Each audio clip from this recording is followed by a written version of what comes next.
Yo soy el padrino y les vengo a tocar. Este somos uno para gozar. Vengan todos, vengan a bailar. Este ritmo que les traigo yo. Solamente me siguen a mí. Qué sabroso es bailar así.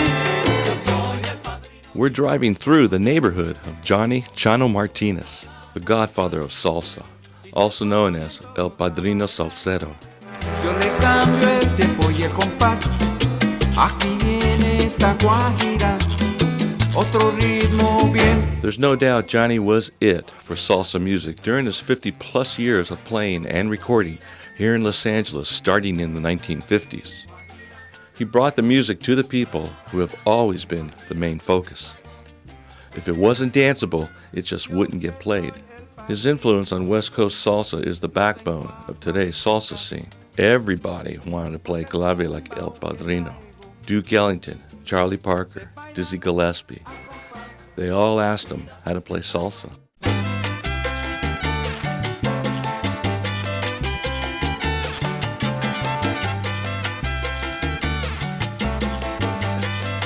He still lives here in Glendale, where he bought his home during the 1960s. He wanted to stay because he was crazy about Mexican food. Thank God for tortas and menudo. I was raised on the west side in Chicago in Al Capone gangs area. We were all learning how to be crooks. And one day one of these guys says to me, "Hey, you see that big jewelry store across the street? What do you say we hold it up tonight?" I says, "Oh, go on, you're kidding." "No, I'm serious." The guy got mad at me, never talked to me again because I didn't go help him hold up the jewelry store. Tonight we tribute one of the greatest of all time, Johnny Martinez.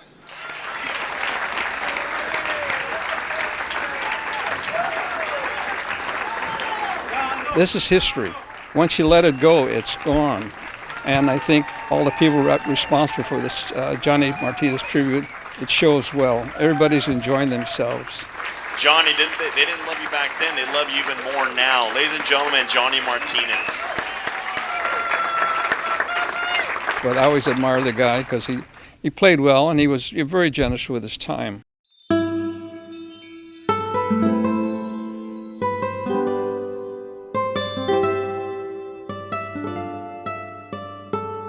Johnny was born December 7th, 1924, in San Juan de los Lagos, a small town in Jalisco, Mexico, where he learned the Mexican traditions of the Catholic Church and the bonds of family. The bond with his father Arnulfo was also strong. During the Mexican Revolution, he broke horses for Pancho Villa's army. See, my father was a horseman. He became picked for the Mexican army of Pancho Villa. And they made him right-hand man for General Carranza. He learned how to be a bronco buster. After the revolution, the family lived in Jalisco through the 20s. Arnulfo's excellent horsemanship offered him a chance to work at the Chicago stockyards. They didn't have trucks that carry those cattle through to the slaughterhouses. They had to ride them through the roads. Well, they needed cowboys to bring those them horses. And my father heard about that, and he decided he's going to come to the United States and be a cowboy.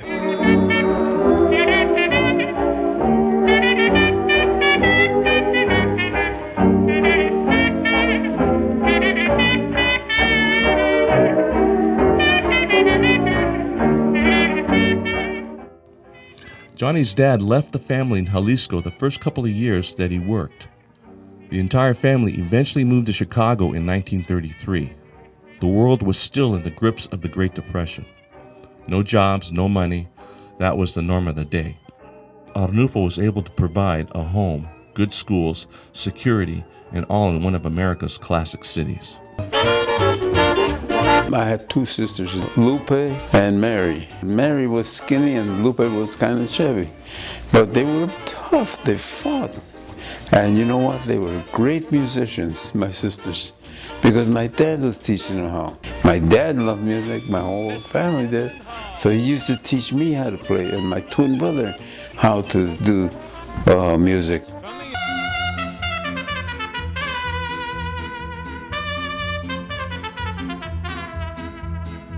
but he studied music to be a mariachi. In Spanish they say líricos. They sing, but they do it naturally. The mariachi, as we know them today, started in Jalisco during the 1800s. The criollos, Mexicans of Spanish descent, were the ones who played popular music using Spanish instruments like violins, guitars, vihuelas, harp. At first, the mariachi wore workmen's clothes, white cotton shirts and pants with sandals. During the 1930s, they changed to the charro outfit. Johnny's dad was a mariachi most of his life. He started the very first Chicago mariachi band.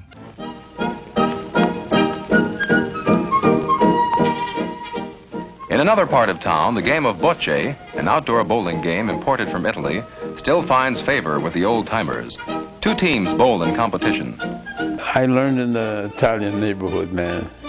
When I was a little kid, I used to be a ham. You know, you go to the park and weekends with the neighborhood picnic type thing. I used to sit and sing around to people, and they all like, hey, come here. You know how to do this? Yeah, I can do that. Okay, here, do it. They give me $1.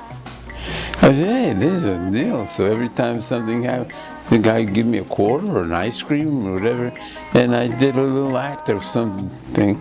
So I had showbiz in the heart. People says, and this is the line that I'll never forget in my life. You know that little kid, he's going to end up living in Hollywood. And they say, power of suggestion stays with you.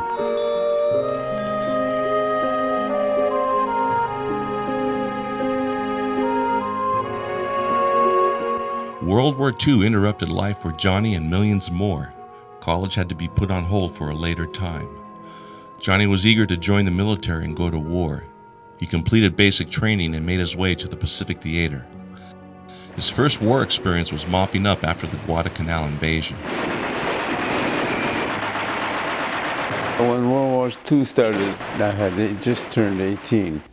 We got over to an island called Espiritu Santos, which is the assembly area where all the divisions and the combat crack people were mustering to get this invasion going for the first invasion of the war in the Pacific. Well, I didn't know until we were halfway there that the lieutenant says, oh, get over here now. Well, he says, we're going to hit some island out there, and the name of it is Guadalcanal. I didn't know Guadalcanal. Nobody knew Guadalcanal. So what the heck is Guadalcanal? I never heard of it. So I said, well, what the heck? We take whatever they're going to give us. 3 days there, and I want to get out of there. And we didn't know anything about going to fight. Our division was there, and we had to go right along with them. And now we were doing some combat engineer work, which is roads, bridges, and the infantry used to send security patrol to keep their eye on us where we were going and help them. We weren't playing music. We were just going to the place they want us to go to. After the war, Johnny took advantage of the GI Bill of Rights. Congress passed the law, the Servicemen's Readjustment Act of 1944, better known as the GI Bill of Rights. They had to send all the soldiers who didn't get school to whatever school they wanted to go, free of charge. There I was in Northwestern University. One of the teachers there says, Johnny, when it comes to show business, you're a good showman. So how would you like to go to the conservatory? I said, I'd love to. I said, okay. They took the next day I was on Michigan Avenue, right in downtown Chicago on the Loop. And I ended up with good schooling to learn music. And I started to show my colors. Before I knew it, people were going, you're good, we want you. We want you in this band. Mostly neighborhood type guys, you know. So I just used to go around and be a band player. Hey, you're Johnny, you're the bass player. Come on, join the band. They pull out a bass from a closet somewhere, go play it.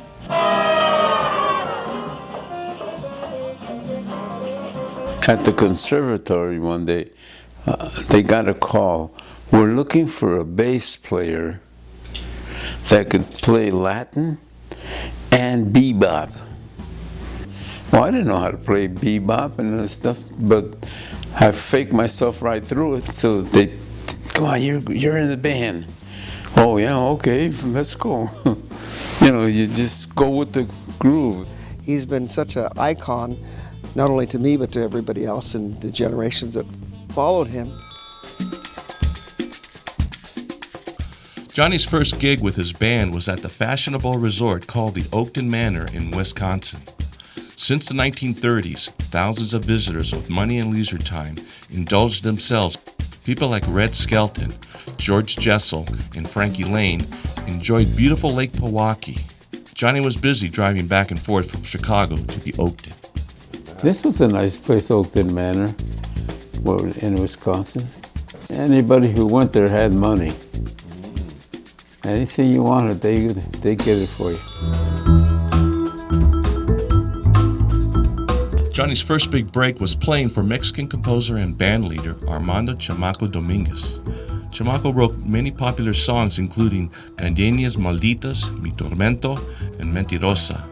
His brother Alberto wrote the Latin jazz standards Perfidia and Frenesy. Things were looking up for Johnny. It was a big break. I finally got into a big band with a big name in it, and I was able to cut it, and I was able to do the work he wanted. He was on this floor playing the piano, and Armando, Johnny Martinez says, ¿cómo está usted? Muy bien. He says, well, I'm looking for a bass player. And I was a bass player. You're going to join the band in Chicago at the Gardens. That's a little park there that hires big bands, and they have dancing and the moonlight and all that stuff. So when I went to Chicago, I met him. He says, I want you to join my band. I said, that band, he had, I think, 22 or 3-piece band. I'm coming from a little quintet, So I said, God, this guy must be popular. Look at that big band he carries. Well, I didn't know he was very popular. Everywhere he went, the jam-packed with Mexicans. Yeah, Chamaco Pepe. So I said, damn. Finally, his agents came to see me, and boom, I'm in the band.